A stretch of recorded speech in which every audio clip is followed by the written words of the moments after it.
Lilian Mokena from South Africa. What is the importance of fasting?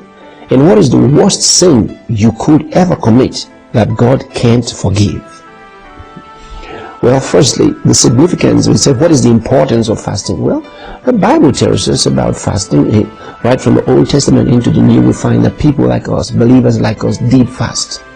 You know, when they were hungry for a deep spiritual experience, and they wanted to put aside fleshly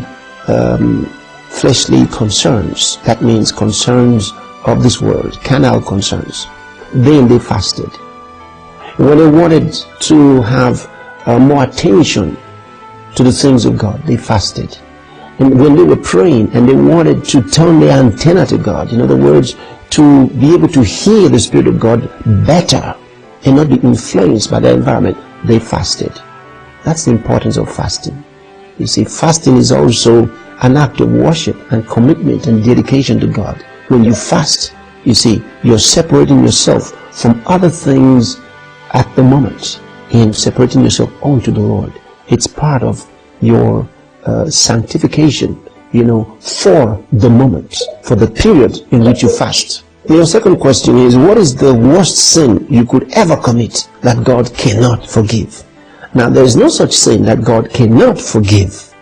All right? So there's no worst sin that God cannot forgive. But what the Bible tells us is to not sin against the Holy Spirit. Jesus said, every sin against the Son, that means against himself, shall be forgiven. Every sin against the Father shall be forgiven. But any sin against the Holy Spirit will not be forgiven in this world or in the world to come. So never sin against the Holy Spirit.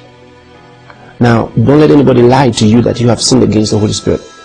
To be clear, no child of God will sin against the Holy Spirit. It's not a sin that just happens. No. It's something of an abuse of the Holy Spirit, insulting the personality of the Holy Spirit, knowingly. You see. So, and then, of course, when you continually vex the Holy Spirit, these are things that are done deliberately. They're not things that you mistakenly do. So don't let the devil deceive you and make you think you've sinned against the Holy Spirit. Now, this has happened to many people. Many times you find Christians through the years who believe that they might have sinned against the Holy Spirit. They don't know it, and they feel accused and even felt condemned. Some even left the faith because Satan told them it was useless remaining Christians because they had so-called sinned against the Holy Spirit. And they wept and wept and wept and thought that there was no way for them anymore. No, you cannot sin against the Holy Spirit.